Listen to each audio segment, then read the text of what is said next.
नमस्ते बच्चों। आज हम क्लास 12th के पार्ट 1 का टॉपिक लेंगे। नाम है हमारे टॉपिक का विद्युत बल रेखाएं। तो क्या होती हैं विद्युत बल रेखाएं, इसके बारे में जानते हैं। तो विद्युत क्षेत्र में स्थित वह काल्पनिक निष्कोण वक्र कह सकते हैं। तो ये विद्युत क्षेत्र में स्थित होती हैं, काल्पनिक वक्र होते हैं ये निष्कोणीय वक्र जो विद्युत क्षेत्र की दिशा को प्रदर्शित करते रहते हैं। तो वे विद्युत बल रेखाएं कहलाती हैं, या हम इसे सिंपली वे में ये भी लिख सकते हैं, वे काल्पनिक रेखाएं जो निरंतर विद्युत क्षेत्र की दिशा को प्रदर्शित करती है। तो अर्थात हम ये कह सकते हैं कि ये रेखाएं जो है, ये जो वक्र है, ये विद्युत क्षेत्र की हर एक पॉइंट पर, हर एक बिंदु पर विद्युत क्षेत्र की दिशा को बताने का कार्य करते हैं। अब इनके कुछ गुण भी होते हैं हमारे पास। विद्युत बल रेखाओं के गुणों के बारे में यदि हम बात करें तो सबसे पहला गुण कह सकते हैं कि विद्युत बल रेखाएं धनावेश से निकलकर ऋणावेश पर पहुंचती हैं। तो हमने विद्युत क्षेत्र में दो प्रकार के आवेशों के बारे में जाना था, धन आवेश और ऋण आवेशों के बारे में जाना था। धन आवेश में हमें पता है कि इलेक्ट्रॉन का क्या किया गया, त्याग किया गया, तो वो धनावेशित हो जाता है, वस्तु जो है धनावेशित हो जाती है, तथा जिसने ग्रहण किया इलेक्ट्रॉन अधिकता हुई वो ऋणावेशित हो जाती है। तो हमने दो प्रकार के आवेश पढ़े थे। तो उसी के आधार पर हम कह रहे हैं पहला गुण कि विद्युत बल रेखाएं धनावेश से निकलकर ऋणावेश पर पहुंचती हैं। तो ये इस तरीके से यहाँ जाएगा, धनावेश से निकलकर ऋणावेश की ओर। तो एरो हम इस तरीके से इसमें बनाएंगे, तीर का निशान। अब नेक्स्ट हमारा कह सकते हैं कि विद्युत बल रेखाएं खुले वक्रों की संरचना को प्रदर्शित करती है। तो यहाँ पर खुले वक्रों की संरचना को प्रदर्शित करने का अर्थ ये होता है कि विद्युत बल रेखाएं पॉजिटिव से निकलकर नेगेटिव की तरफ तो आ रही हैं, परंतु नेगेटिव से पॉजिटिव की तरफ नहीं जा रही। तो जब कंडीशन आपकी इस तरीके से आना और इस तरीके से जाना होता है, तभी हमारा वक्र जो है वो बंद बनता है। तो यानी ये हमारे खुले वक्रों की संरचना को प्रदर्शित करती है। ठीक है, अर्थात ये धनावेश से तो निकलकर ऋणावेश पर पहुंचती है, परंतु ऋणावेश से निकलकर धनावेश पर वापस नहीं लौटती। ठीक है, तीसरा हम पॉइंट कह सकते हैं कि किसी विद्युत क्षेत्र में खींची गई जो विद्युत बल रेखाएं हैं, तो किसी विद्युत बल रेखाओं के किसी बिंदु पर, तो विद्युत बल रेखाओं के किसी बिंदु पर खींची गई स्पर्श रेखा, तो खींची गई स्पर्श रेखा सदैव उस बिंदु पर विद्युत क्षेत्र की दिशा को प्रदर्शित करती है। तो अगर हम कहें कि किसी भी बिंदु, हमने यहाँ पर ये पॉइंट ले लिया, इस बिंदु पर अगर हम विद्युत क्षेत्र की दिशा निकालना चाहें तो हम क्या करेंगे, इस तरीके से आ रही है, तो यानी इस पर एक स्पर्श रेखा खींचेंगे, तो वो स्पर्श रेखा जो है वो विद्युत क्षेत्र की दिशा को प्रदर्शित करती है। इसके साथ साथ हमारा जो मोस्ट इम्पोर्टेंट एक पॉइंट इसका आता है वो है विद्युत बल रेखाएं कभी भी एक दूसरे को कटान बिंदु पर नहीं काटती। ठीक है, तो विद्युत बल रेखाएं, या फिर हम आप ही आगे पढ़ेंगे समविभव पृष्ठ, ये दोनों ही कटान बिंदु पर नहीं काटते। तो विद्युत बल रेखाएं एक दूसरे को कटान बिंदु पर इसीलिए नहीं काटती कि यदि वे एक दूसरे को कटान बिंदु पर काटेंगी तो एक ही पॉइंट पर, तो जहां पर वो कट कर रही हैं उसके एक ही पॉइंट पर हमारी दो स्पर्श रेखाएं खींची जा सकती हैं, और दो स्पर्श रेखाएं खींची जा सकने का अर्थ है कि एक ही बिंदु पर दो विद्युत क्षेत्र की दिशा प्रदर्शित हो जाएगी, जो कि असंभव है। यानी हम एक ही पॉइंट पर दो विद्युत क्षेत्र की दिशा को प्रदर्शित नहीं कर सकते।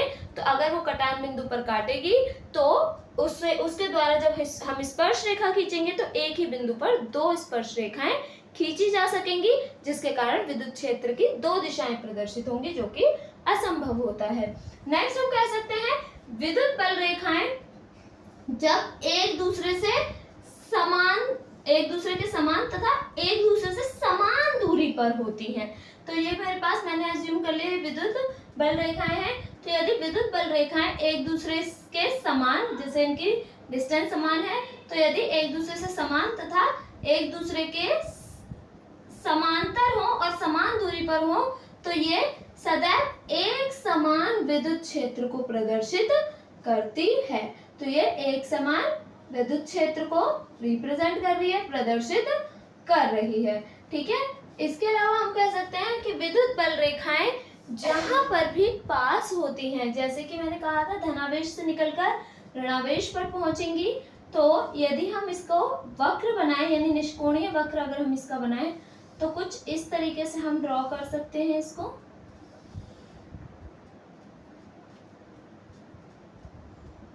तो ये धनावेश से निकलकर ऋणावेश की ओर, धनावेश से निकलकर ऋणावेश की ओर। तो आप देखेंगे हम ये कह सकते हैं यहाँ पर कि विद्युत बल रेखाएं जहां पर भी पास पास होती हैं, जैसे यहाँ पर कॉर्नर्स पर पास पास है, तो जहां पर भी विद्युत बल रेखाएं पास पास होती हैं वहां प्रबल विद्युत क्षेत्र होता है और इसका अपोजिट यानी इसका उल्टा, जहां पर विद्युत बल रेखाएं दूर दूर होती हैं, जैसे यहाँ पर दूर दूर है, यहाँ पर दूर दूर है, तो यहाँ पर जो हमारा विद्युत क्षेत्र है वो कैसा हो जाएगा बच्चों, दुर्बल विद्युत क्षेत्र उत्पन्न करती है ये। इस तरीके से हम विद्युत बल रेखाओं के विषय में जान सकते हैं इनके बारे में। इसके बाद हम गॉस की प्रमेय के विषय में जानेंगे, लेकिन उससे पहले हमें कुछ छोटी छोटी डेफिनेशन यानी कुछ छोटी छोटी परिभाषाओं के बारे में जानना होगा। तो यहाँ पर गॉस की प्रमेय में हम स्टार्ट करेंगे सबसे पहले आवेश क्षेत्र घनत्व, या आपका आवेश क्षेत्र घनत्व होता क्या है पहले ये जान लेते हैं। तो आवेश क्षेत्र घनत्व किसी चालक को दिया गया आवेश, अर्थात हम क्यों लेते हैं आवेश, तो किसी चालक को दिया गया आवेश तथा चालक की लंबाई के अनुपात को आवेश क्षेत्र घनत्व कहते हैं। इसे लैम्डा से प्रदर्शित करते हैं, इसको हम कहते हैं, ये हमारा जो सिंबल है इसको हम लैम्डा से प्रदर्शित करते हैं। ठीक है, तो लैम्डा इज इक्वल टू क्या बन गया, क्यू अपॉन में एल, या इसकी एक और डेफिनेशन की जा सकती है कि किसी चालक को दिया गया आवेश तथा चालक की लंबाई कहा गया था इसके अनुपात को, या फिर हम कह सकते हैं एकांक लंबाई के चालक को दिया गया आवेश आवेश क्षेत्र घनत्व के बराबर होता है, अर्थात हमने यहाँ पर एल की वैल्यू 1 कर दी। ठीक है, इसका मात्रक अगर हम देखें तो मात्रक इसका क्या हो जाएगा लैम्डा का, इसके लिए तो आवेश है तो आवेश की वजह से कूलाम, और लंबाई है तो लंबाई की वजह से कूलाम प्रति मीटर, तो ये हमारा इसका मात्रक हो जाएगा। इसी तरीके से अगर हम चाहें इसकी विमा भी निकाल सकते हैं, तो विमा के आधार पर कूलाम है तो कूलाम के लिए क्या हो जाएगा AT, और लंबाई है यानी मीटर है तो L, तो यहाँ पर ये आ जाएगा ALT या ATL, L माइनस का बनाएगा ऊपर जाएगा तो AL-1T। इस तरीके से हम इसकी विमा भी निकाल सकते हैं। ठीक है, नेक्स्ट हमारा आता है आवेश पृष्ठ घनत्व।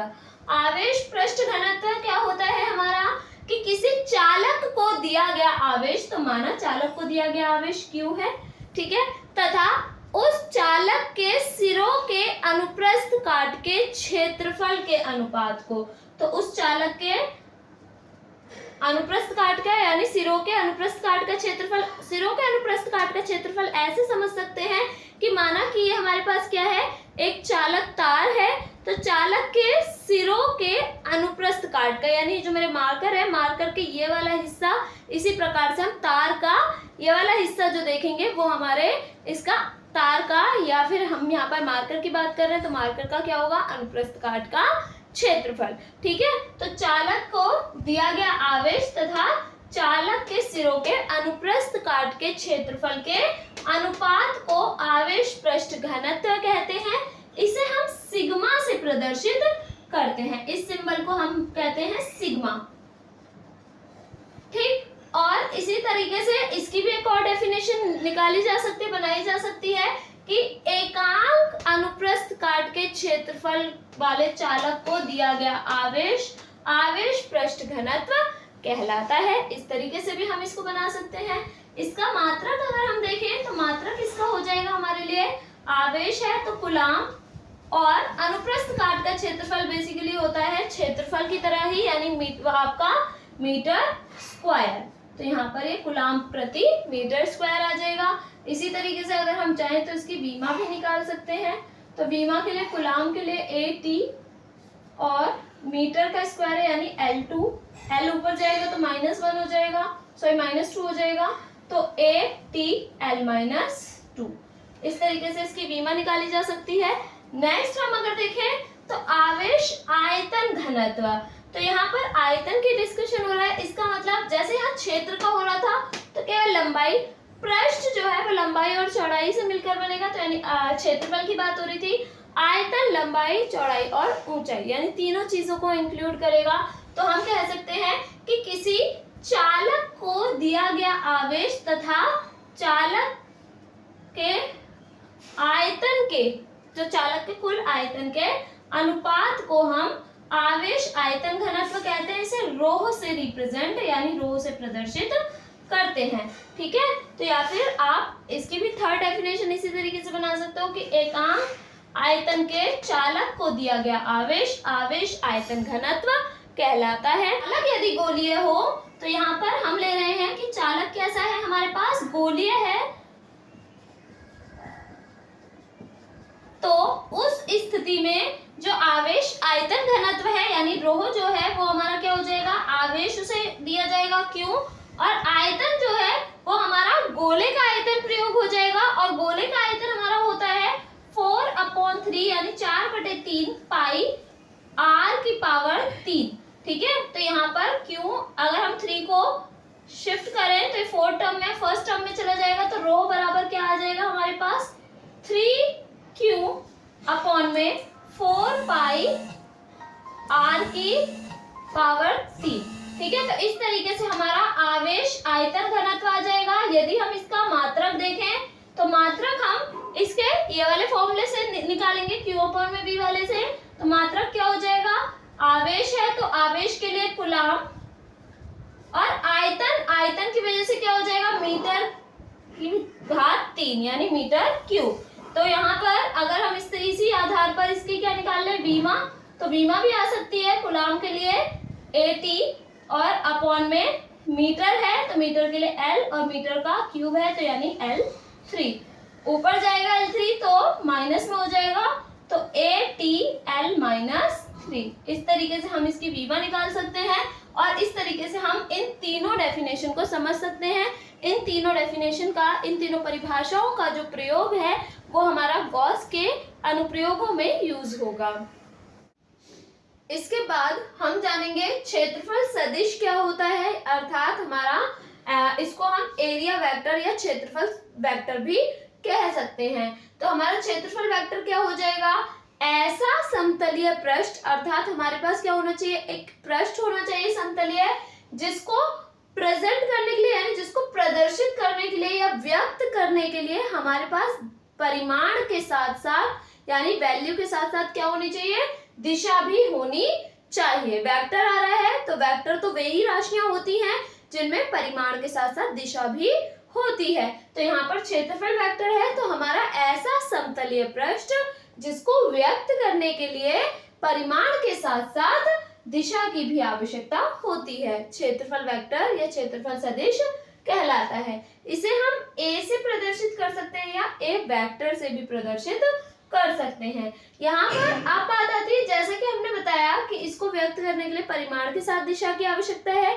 तो अब दिशा कैसे निकालेंगे वो भी हमें जानना होगा। तो क्षेत्रफल वेक्टर की जो दिशा है वो उस समतलीय पृष्ठ पर, अर्थात हमने जो भी पृष्ठ लिया है उस समतलीय पृष्ठ पर खींचे गए अभिलंब के, यानी वो उस जो भी हमने पृष्ठ एज्यूम किया है, जैसे कि अगर मैंने यहाँ पर इस एक तरह से गोला लिया है, हालांकि गोला 3D में आएगा, तो हमने अगर यहाँ पर गोले को लिया है और यहाँ पर मैंने इस पे एक एरिया कवर किया है, ठीक है, तो इसकी जो दिशा होगी वो हमारी क्या हो जाएगी, उस पृष्ठ पर, इस पृष्ठ को अगर मैं बाहर निकालूं तो इस पृष्ठ पर खींचे गए अभिलंब की ओर, अर्थात इससे कितना एंगल बनाएगा, 90 डिग्री का, तो खींचे गए अभिलंब के अनुदिश होती है क्षेत्रफल वेक्टर की दिशा।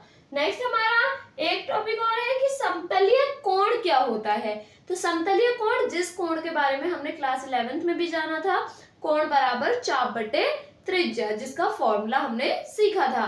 तो हम इसको अगर डेफिनेशन में रखेंगे यानी परिभाषा यदि मैं इसकी निकालेंगे तो किस तरीके से होगा किसी वृत्त के चाप द्वारा, ठीक है। तो अगर कोई वृत्त है तो किसी वृत्त की चाप द्वारा, चाप ये वाला हिस्सा होता है, तो वृत्त की चाप द्वारा केंद्र पर आंतरिक कोण यानी केंद्र पर बनने वाला कोण समतलीय कोण होता है। यदि मैं कहूं कि जो वृत्त है, वृत्त की जो चाप है वो L, त्रिज्या R और एंगल यानी कोण जो है वो थीटा हो जाए, तो थीटा बराबर हमारे पास क्या हो जाएगा, चाप बटे त्रिज्या होता है, तो चाप L और त्रिज्या हमारे पास R, तो थीटा बराबर L अपॉन में R होता है। इसकी अगर हम मात्रक की बात करें तो मात्रक इसका होता है रेडियन, रेडियन।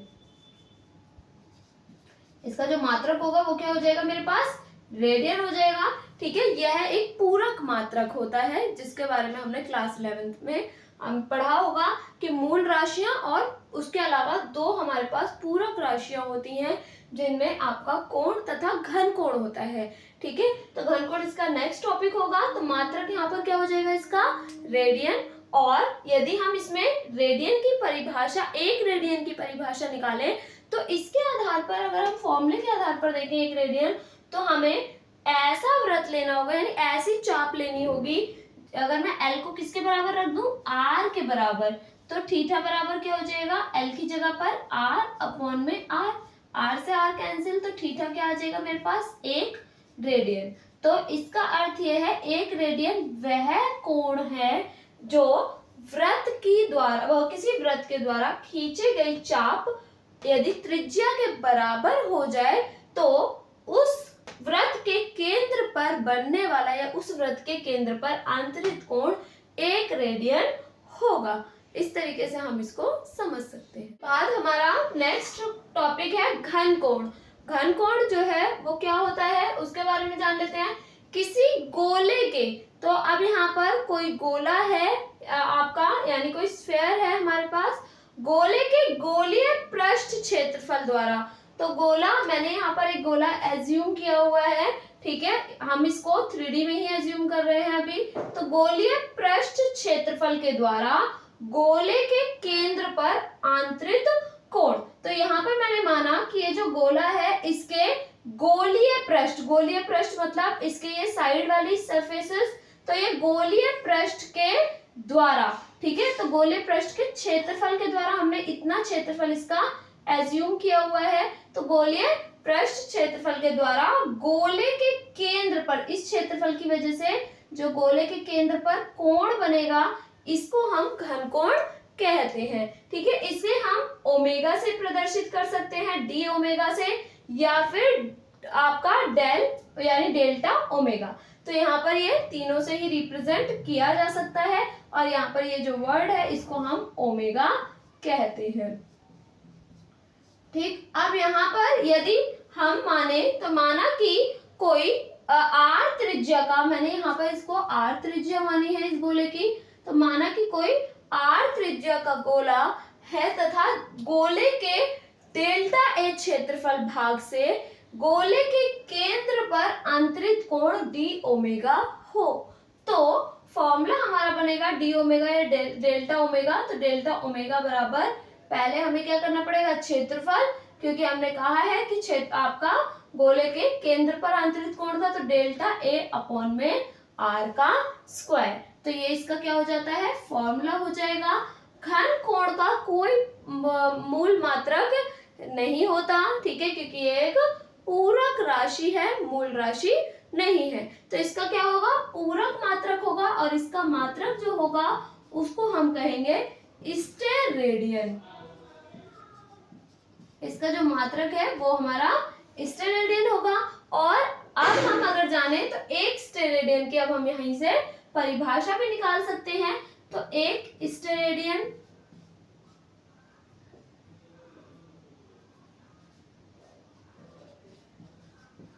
यदि मैं एक स्टेरेडियन की बात करूं तो यहाँ पर मुझे डेल्टा ओमेगा यानी ओमेगा को मुझे 1 करना होगा।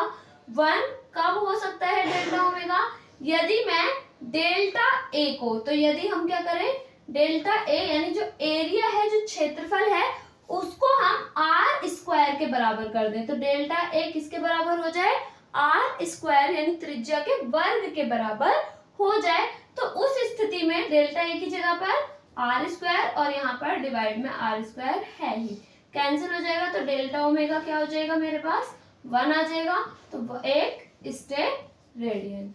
तो इस तरीके से हम इसको बनाएंगे। तो यहाँ पर हम लैंग्वेज में लिखेंगे एक स्टेरेडियन वह घन कोण है या गोले के केंद्र पर बनने वाला वह घन कोण है जिसका क्षेत्रफल वेक्टर कह सकते हैं, या गोले के उस भाग से बना हो जिसका क्षेत्रफल गोले की त्रिज्या के वर्ग के बराबर हो। ठीक है, तो यहाँ पर एक स्टेरेडियन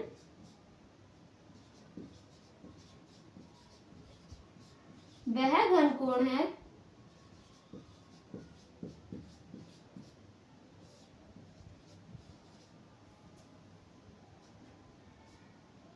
जो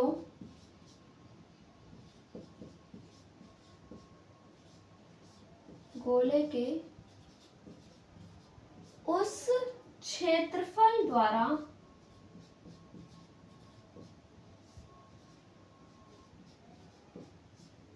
गोले के केंद्र पर आंतरित होता है,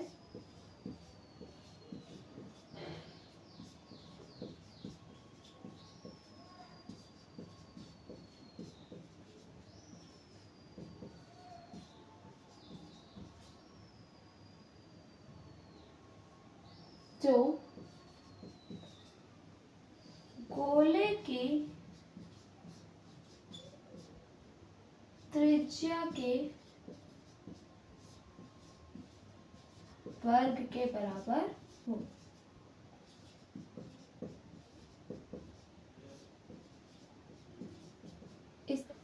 यदि पृष्ठ गोलीय हो, अगर हमारे पास पृष्ठ कैसा हो जाए, गोलीय हो, तो गोलीय पृष्ठ के लिए हमें पता है कि डेल्टा ए जो है यानी क्षेत्रफल जो है, गोले का क्षेत्रफल क्या हो जाएगा 4 पाई आर का स्क्वायर यानी आर की घात 2। तो हम यहाँ पर अगर हम इसको इसके साथ पुट करेंगे, डेल्टा ओमेगा बराबर डेल्टा ए की जगह पर क्या आ जाएगा 4 पाई आर की घात 2 और डिवाइडेड बाय यानी हमारे पास भाग में है हमारे पास आर का स्क्वायर, ये कैंसिल हो जाएगा। तो डेल्टा ओमेगा जो है गोलीय पृष्ठ के लिए डेल्टा ओमेगा 4 पाई के बराबर या 4 पाई स्टेरेडियन के बराबर होता है।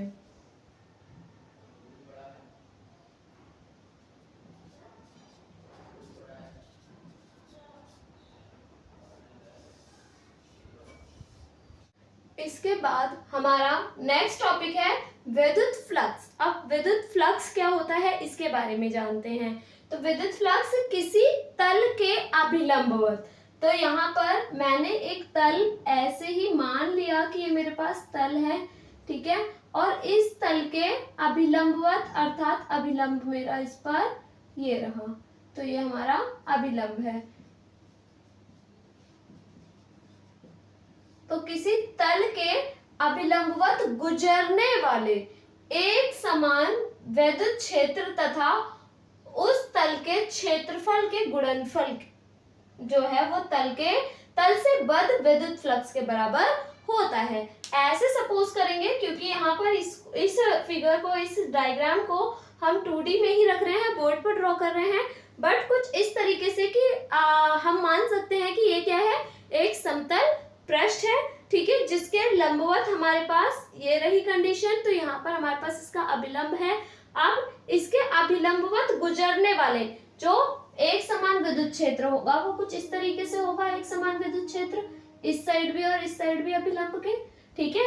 तो जैसे कि मान लेते हैं ये समतलीय पृष्ठ है, इस पर मैंने ये अभिलंब खींच दिया, ठीक है, जो मेरा मार्कर है, और मैं इसके आसपास यानी इसके दोनों तरफ क्या कर दूं, लाइंस ड्रॉ कर दूं इसके ही दिशा में यानी इसी दिशा में, तो वो हमारा एक समान दूरी पर। तो तल के अभिलंबवत गुजरने वाले एक समान विद्युत क्षेत्र, तो माना हमने कि कोई समतल पृष्ठ है, ठीक है, जिसपे गुजरने वाला जो विद्युत क्षेत्र है वो ई, ठीक है, तथा उस तल के क्षेत्रफल, अभी जो तल हमने लिया है इसके क्षेत्रफल को हम मान लेते हैं ए, ठीक है। तो माना कि तल का जो क्षेत्रफल है वो क्या है हमारे पास ए या डी ए भी ले लेते हैं। तो यहाँ पर मैं ए ले रही हूं, तो इन दोनों के गुणनफल को हम क्या कहते हैं, फ्लक्स के बराबर होता है। बद्ध वर्ड का अर्थ है यहाँ पर घिरा हुआ, चारों तरफ से घिरा हुआ, क्योंकि बंद आकृति पर लेंगे अगर हम तो घिरे हुआ वर्ड जो है इसके लिए रिप्रेजेंट किया जाएगा, प्रदर्शित किया जाएगा विद्युत फ्लक्स के बराबर होता है। इसे हम क्या फाई ई, क्योंकि इलेक्ट्रिक फील्ड यानी विद्युत क्षेत्र के लिए है, ठीक है, या फिर सिंपल फाई से प्रदर्शित करते हैं। तो यहाँ पर फाई ई बराबर आ गया इस तरीके से। विद्युत क्षेत्र एक वेक्टर है, ठीक है, इसलिए इस पर वेक्टर आ जाएगा। क्षेत्रफल भी हम इससे पहले पढ़ चुके हैं, जिन क्षेत्रफल के पास परिमाण के साथ दिशा होती है वो हमारे क्षेत्रफल वेक्टर होते हैं, अर्थात ये भी मेरा एक वेक्टर होगा। तो यहाँ पर अगर हम डिस्कस करें इस बारे में कि जो फाई है यानी जो फ्लक्स है, विद्युत फ्लक्स है, वो कैसी राशि होती है, एक अदिश राशि है। ये कैसी राशि है, एक अदिश राशि। अदिश राशि का अर्थ है कि ये दोनों किससे कनेक्टेड होंगे, डॉट प्रोडक्ट से, ठीक है।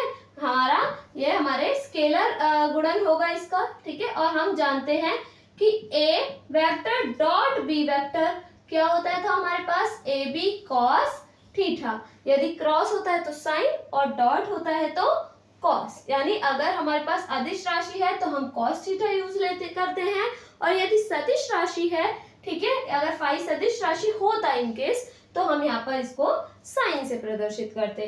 तो यहाँ पर a डॉट बी की जगह पे क्या है, e डॉट a। तो यहाँ पर हम इसको जब लिखेंगे तो क्या बन जाएगा, ये फाई e बराबर e, वेक्टर हट जाएगा, ठीक है। यहाँ से देखो वेक्टर हमने हटा दिया था फॉर्मूले में, तो यहाँ पर e a और बन जाएगा हमारे पास cos थीटा। अगर मैं इस स्थिति में देखूं तो इस स्थिति में जो मेरे पास कोण है, ठीक है, यदि आप कोण को देखें तो अभिलंब की ही दिशा में है, अर्थात जो विद्युत क्षेत्र है या विद्युत बल रेखाएं कह सकते हैं, विद्युत क्षेत्र जो है वो अभिलंब के समांतर है, और समांतर के केस में थीटा क्या हो जाता है, 0 डिग्री का होता है, ठीक है। और cos 0 की वैल्यू 1 हो जाती है, तो फाई ई बराबर क्या हो जाएगा, ई ए cos 0 डिग्री, और cos 0 1 हो गया तो फाई ई क्या आ जाएगा मेरे पास, ई ए। लेकिन जरूरी तो नहीं हमेशा ही जो विद्युत बल रेखाएं हैं, विद्युत क्षेत्र जो है वो सदैव ही अभिलंब के दिशा में ही हो या अभिलंब की ही डायरेक्शन में हो, वो अभिलंब से थीटा कोण पर भी हो सकता है। तो यदि मैं कहूं कि ये मेरा समतल पृष्ठ है और अब अभिलंब इस तरीके से है, लेकिन जो बल रेखाएं हैं, जो इधर की साइड जो हमारी रेखाएं आ रही हैं, वो अभिलंब के सीध में ना होकर के कैसी हैं, अभिलंब से थीटा कोण बना रही हैं, ठीक है।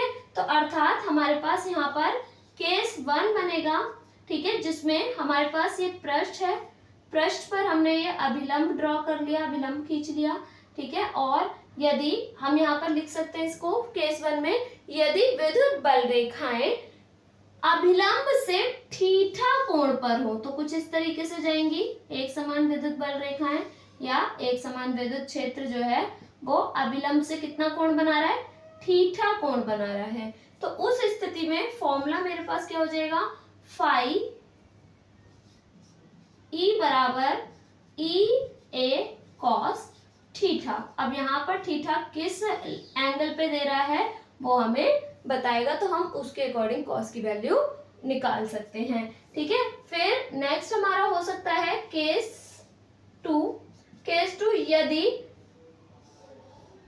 विद्युत बल रेखाएं या विद्युत क्षेत्र जो है वो तल पर खींचे गए अभिलंब के, यानी अभिलंब से क्या कर रहे, अब ये 90 डिग्री यानी तल से खींचे गए अभिलंब के लंबवत हो, तो कुछ इस तरीके से बल रेखाएं आ जाएंगी मेरी, जैसे कि मेरा ये समतलीय पृष्ठ है, इस पर अभिलंब हो गया और लाइंस जो है वो कुछ इस तरीके से आ जाए, ठीक है। यदि मैं इस पे ऐसे लाइन ड्रॉ कर दूं तो ये अभिलंब से कितना बना देगा, 90 डिग्री का कोण बना देगा। तो इस स्थिति में जो फाई ई की वैल्यू है वो क्या हो जाएगी मेरे पास, ई ए कॉस थीटा क्या हो जाएगा मेरे पास इस समय में 90 डिग्री, तो यहाँ पर 90 डिग्री हो जाएगा, ठीक है। और यहाँ पर फाई ई जो है फिर क्या लिख लेंगे, ई ए कॉस 90 क्या होता है हमारे पास 0 होता है, 0 की मल्टीप्लाई ई ए के साथ होगी तो फाई ई क्या हो जाएगा, यानी विद्युत फ्लक्स इस स्थिति में 0 के बराबर आ जाएगा, ठीक है। इस तरीके से हम विद्युत फ्लक्स को समझ सकते हैं। इसके बाद हम गॉस की प्रमेय समझेंगे। तो गॉस की प्रमेय क्या होती है, तो सबसे पहले गॉस की प्रमेय को सबसे पहले जो लाए थे उनका नाम था कार्ल फ्रीडरिच गॉस। तो वैज्ञानिक कार्ल फ्रीडरिच गॉस ने किसी धनावेश से जाने वाली तथा ऋणावेश पर आने वाले विद्युत फ्लक्स को जानने के लिए कह सकते हैं, या उसके परिणात्मक रूप को का अध्ययन करने के लिए उन्होंने एक प्रमेय दी थी जिसे गॉस की प्रमेय कहते हैं। इस प्रमेय के अनुसार जो उनकी स्टेटमेंट थी, जो उनका वर्ड्स थे, वो क्या थे हमारे पास, निर्वात या वायु में। सबसे पहले उन्होंने जो कंडीशन ली है वो निर्वात या वायु की ली है। तो निर्वात या वायु में रखे किसी बंद पृष्ठ से गुजरने वाला विद्युत फ्लक्स। यहाँ पर बंद पृष्ठ किसी भी आकार या आयतन का भी हो सकता है आकार का, तो यहाँ पर निर्वात या वायु में किसी बंद पृष्ठ पर, अर्थात जो भी कंडीशन होंगी वो बंद पृष्ठ पर होंगी गॉस की प्रमेय में। तो हमारा बंद पृष्ठ से गुजरने वाला विद्युत फ्लक्स यानी फाई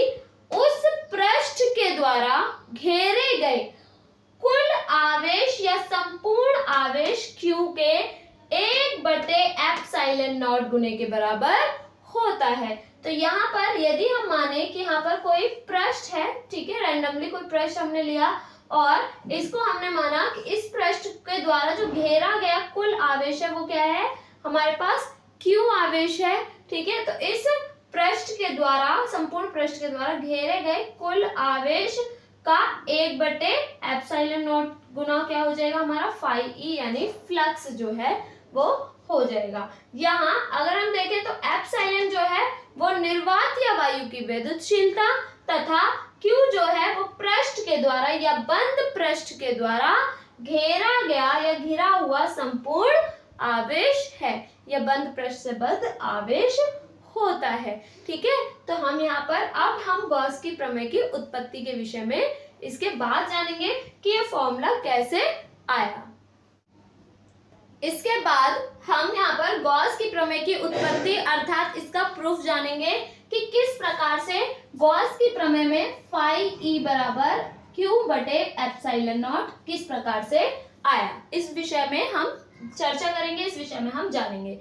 तो सबसे पहले माना कि कोई बंद पृष्ठ, ठीक है, माना कि कोई बंद पृष्ठ है जो कि निर्वात या वायु में रखा है, जिसका क्षेत्रफल कैपिटल ए है। इसका क्षेत्रफल हमने क्या मान लिया, कैपिटल ए। पूरे बंद पृष्ठ का क्षेत्रफल यहाँ पर कैपिटल ए है।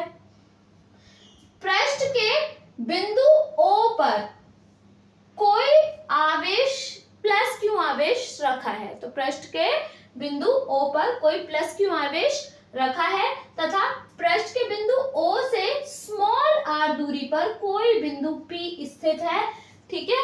अब बिंदु P के चारों ओर, तो बिंदु P ये रहा मेरा, बिंदु P के चारों ओर एक अल्पांश क्षेत्रफल dA ले लेते हैं। तो यहाँ पर जो क्षेत्रफल है वो A है, लेकिन मैं बिंदु P के चारों तरफ का क्षेत्रफल ले रही हूँ। इसका अर्थ है कि मैं एक बहुत छोटा सा खंड उठा रही हूँ, क्षेत्रफल का एक छोटा सा हिस्सा ले रही हूँ, ठीक है। तो जिसको हम dA से प्रदर्शित करेंगे। तो यहाँ पर हमने इसको dA मान लिया, ठीक है। तो बिंदु P के चारों ओर एक अल्पांश क्षेत्रफल dA खींच लेते हैं। अल्पांश मतलब एक छोटा सा हिस्सा, ठीक है, जिसके संगत अल्पांश क्षेत्रफल वेक्टर dA वेक्टर होगा। तो हमने क्षेत्रफल वेक्टर में जाना था कि ऐसा समतलीय पृष्ठ जिसके पास परिमाण के साथ साथ दिशा भी होगी। तो यहाँ पर जो dA हमारे पास है, यानी क्षेत्रफल जो है ये वाला छोटा सा एरिया, तो इस क्षेत्रफल का एक वेक्टर होगा, अर्थात इसकी एक दिशा निर्धारित करेंगे। तो इसकी दिशा हमने क्या कर दी, क्षेत्रफल वेक्टर से प्रदर्शित कर दी। और हमने देखा कि जो dA वेक्टर यानी अल्पांश क्षेत्रफल वेक्टर की जो दिशा है वो हमारा ई के साथ अर्थात विद्युत क्षेत्र के साथ क्या कर रहा है, थीटा कोण पर स्थित है। ठीक है, इस स्थिति में अगर हम अल्पांश क्षेत्रफल के आधार पर देखें तो केंद्र पर बनने वाला कोण डी ओमेगा होगा। ठीक है, अर्थात घन कोण, तो बनने वाला घन कोण क्या हो गया, डी ओमेगा होगा। अब हम इसको स्टार्ट करेंगे तो सबसे पहले यदि हम बात करें तो प्लस क्यू आवेश के कारण बिंदु P पर एक विद्युत क्षेत्र जो है वो उत्पन्न होगा। ठीक है, तो प्लस क्यू आवेश के कारण, तो यहां पर हम मान सकते हैं कि बंद पृष्ठ के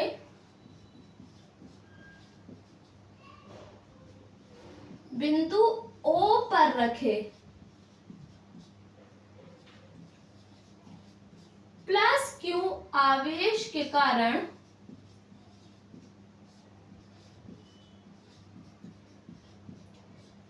बिंदु P पर, जो कि बंद पृष्ठ के ही पृष्ठ पर है बिंदु P, तो बिंदु P पर उत्पन्न वैद्युत क्षेत्र, तो यहाँ पर जो वैद्युत क्षेत्र है वो कितना होगा, जो हम वैद्युत क्षेत्र आप जनरली लेते हैं, यानी सामान्य रूप से जिसको हमने विद्युत क्षेत्र माना था, पढ़ा था, बिंदु आवेश के कारण जो हमने विद्युत क्षेत्र की तीव्रता या विद्युत क्षेत्र निकाला था, तो वो हमारे पास क्या था, E बराबर 1/4 पाई एप्सिलॉन नॉट Q बटे R का स्क्वायर, यानी R की घात 2। तो यहाँ पर हम देखेंगे आवेश मेरे पास Q है और दूरी भी R ही है, तो कंडीशन मेरी यानी स्थितियों के आधार पर यही फॉर्मूला बनेगा। इसको हम समीकरण 1 मान लेते हैं। अब बिंदु P पर विद्युत फ्लक्स भी जनरेट होगा, यानी विद्युत फ्लक्स भी उत्पन्न होगा, तो यहाँ पर हम लिख सकते हैं प्लस क्यू आवेश के कारण बिंदु P पर उत्पन्न वैद्युत फ्लक्स। तो यहाँ पर यदि मैं वैद्युत फ्लक्स की डिस्कस करूं, विद्युत फ्लक्स निकालूं, तो फ्लक्स मेरे पास क्या होगा, फाई ई बराबर, तो फ्लक्स हो जाएगा मेरे पास e vector dot a vector होता है, लेकिन यहाँ पर हमने अल्पांश क्षेत्रफल लिया जिसको हम डी ए मान रहे हैं, तो ई vector dot D A vector. अब हमें पता है क्योंकि यहाँ पर ई जो है विद्युत क्षेत्र है जो कि एक सदिश राशि है, और ए हमारे पास क्षेत्रफल वेक्टर है जो भी एक सदिश राशि है, अर्थात वेक्टर क्वांटिटी है, तो यहाँ पर दोनों ही क्या है मेरे पास, सदिश राशियां हैं, इस कारण इन पे वेक्टर लगा दिया। जबकि जो फाई है अर्थात विद्युत फ्लक्स है वो एक अदिश राशि है, तो अदिश राशि जब निकालना होता है तो हम डॉट प्रोडक्ट अर्थात अदिश गुणन को प्रयोग में लेते हैं, और अदिश गुणन को हमने पढ़ा है कि ए डॉट बी वेक्टर हमारे पास जो होते हैं वो क्या होता है, ए बी कॉस थीटा। यदि डॉट है अर्थात हम अदिश गुणन निकाल रहे हैं तो कॉस रहेगा, यदि क्रॉस अर्थात हम सदिश गुणन निकाल रहे हैं तो यहाँ कॉस की जगह साइन हो जाता है, तो यहाँ पर ए डॉट बी क्या हो जाएगा, ए बी कॉस थीटा, जहाँ ए और बी जो है वो ए वेक्टर और बी वेक्टर के परिमाण है, जबकि कॉस थीटा यानी थीटा जो है वो ए और बी के मध्य बनने वाला कोण है। तो हम यहाँ पर ए की जगह क्या कंसीडर कर रहे हैं, ई, और बी की जगह पर डी ए, तो इसी के आधार पर हम सॉल्व करके लिखेंगे।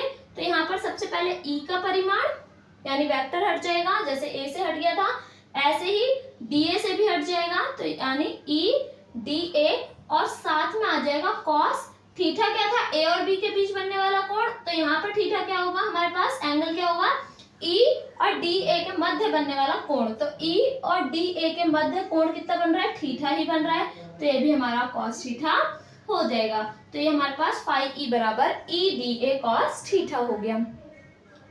अब यहाँ पर हम क्या कर सकते हैं, समीकरण 1 से ई का मान रख सकते हैं, क्योंकि हमें फाइनल में तो यही आंसर निकालना है, अर्थात फाई के रूप में आंसर निकालना है। तो यहाँ पर समीकरण 1 से ई का मान रखने पर,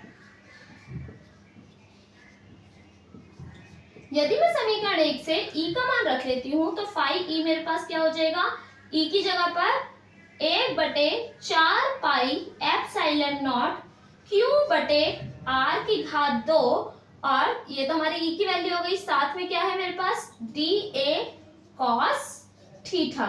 यहाँ पर मैं क्या कर सकती हूँ कि क्यू को इसके साथ कंबाइन कर सकते हैं, यानी क्यू अपॉन में 4 पाई एप्सिलॉन नॉट रख सकते हैं और साथ में यहाँ पर आर स्क्वायर को शिफ्ट कर देंगे इसके साथ, अर्थात D A cos theta upon में आर की घात 2। अब हम जानते हैं, हम पढ़ चुके हैं डी ओमेगा के विषय में कि डी ओमेगा जो है वो मेरे पास क्या हो जाता है आपका ओमेगा जो है, ओमेगा के बारे में, घन कोण के बारे में हमने पढ़ा था कि वो हमारा डेल्टा ए अपॉन में आर स्क्वायर हो जाता है। ठीक है, तो यहाँ पर डेल्टा ए अर्थात हमारा एंगल एरिया जो हमारा क्षेत्रफल है उसमें परिवर्तन के लिए, तो यानी यहाँ पर डी ए भी लिखा जा सकता था, तो डी ए अपॉन में आर स्क्वायर क्या हो जाता हमारा डी ओमेगा, क्योंकि कॉस थीटा के साथ ये काम कर रहा है, एंगल के ऊपर काम कर रहा है, इसलिए यहाँ पर ये क्या बन जाएगा मेरे पास क्यू बटे 4 पाई एप्सिलॉन नॉट, ये परिवर्तित होके पूरी टर्म बन जाएगी मेरे पास डी ओमेगा अर्थात घन कोण। अब यदि हम देखें तो संपूर्ण पृष्ठ के लिए निकालेंगे और इवन हम चाहें तो इसको फाई ई ना लेकर के डी फाई ई भी ले सकते थे, क्योंकि अभी हम स्मॉल एरिया के लिए निकाल रहे हैं। ठीक है, तो यहाँ पर आप चाहें तो यहाँ पर डी फाई ई ले सकते हैं, क्योंकि कंडीशन में हर जगह पर डी की कंडीशन अप्लाई हुई है।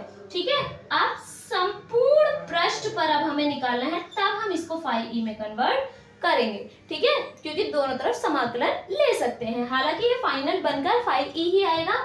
तो संपूर्ण पृष्ठ पर विद्युत फ्लक्स, अब हमें संपूर्ण पृष्ठ पर विद्युत फ्लक्स का मान निकालना है, तो मैं क्या कर दूं, यहाँ पर समाकलन करेंगे, क्या बन जाएगा डी फाई ई बराबर इस साइड भी समाकलन क्यू बटे 4 pi epsilon not D omega. ठीक है, अब यहाँ पर जो समाकलन होता है वो हमारा किस प्रकार से होगा, यहाँ पर समाकलन में ये सर्कल आ जाएगा। ठीक है, इसका अर्थ होता है कि समाकलन किस पर लग रहा है, हमारा बंद पृष्ठ पर लग रहा है। तो यहाँ पर जो ये समाकलन का जो निशान है यह है बंद पृष्ठ पर समाकलन को प्रदर्शित करता है।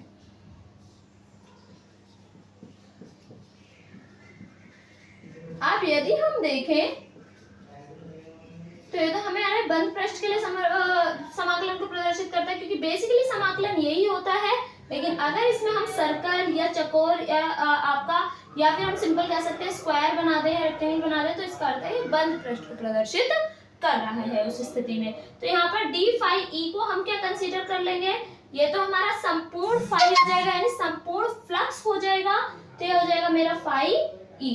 ठीक है, इज इक्वल टू यानी बराबर का साइन लगाकर अगर हम देखें तो यहाँ पर जो फाई यानी समाकलन है वो केवल परिवर्तनशील राशियों पर ही अपना प्रभाव डालता है, अर्थात यहाँ पर डी ओमेगा के साथ समाकलन लगेगा क्यू बटे 4 पाई एप्सिलॉन नॉट, यहाँ पर नियत है, इस कारण ये समाकलन साइन से बाहर आ जाएंगे, यानी क्यू बटे 4 पाई एप्सिलॉन नॉट बाहर आ जाएगा, अंदर बचेगा समाकलन के साथ डी ओमेगा। ठीक है, अब यहाँ पर जो डी ओमेगा है, यदि हम ये कह रहे हैं कि जो हमने दूरी ली है, दूरी मैंने आर लिया है कि आर दूरी पर कोई बिंदु पी स्थित है, अर्थात हमने दूसरी साइड तो कोई दूरी नहीं कंसीडर की है, जब हमें एक ही दूरी दी है, इसका अर्थ है कि पी के साथ जितने भी पॉइंट्स होंगे सभी की दूरी आर हो जानी चाहिए, और यदि सभी की दूरी आर होगी तो ये जो हमारा पृष्ठ है, बंद पृष्ठ है, ये गोलाकार हो जाएगा, अर्थात गोलीय हो जाएगा। ठीक है, तो यहाँ पर हम लिखते हैं यदि पृष्ठ गोलीय है, जबकि है गोलीय ही, क्योंकि मैंने बताया कि डिस्टेंस के कारण पृष्ठ गोलीय हो जाता है, तो यदि पृष्ठ मेरा क्या हो जाए गोलीय हो, अगर पृष्ठ गोलीय हो जाएगा तो डी ओमेगा के बारे में मैंने डेल्टा ए अपॉन में 4 पाई डेल्टा ए अपॉन में आर स्क्वायर लिया था।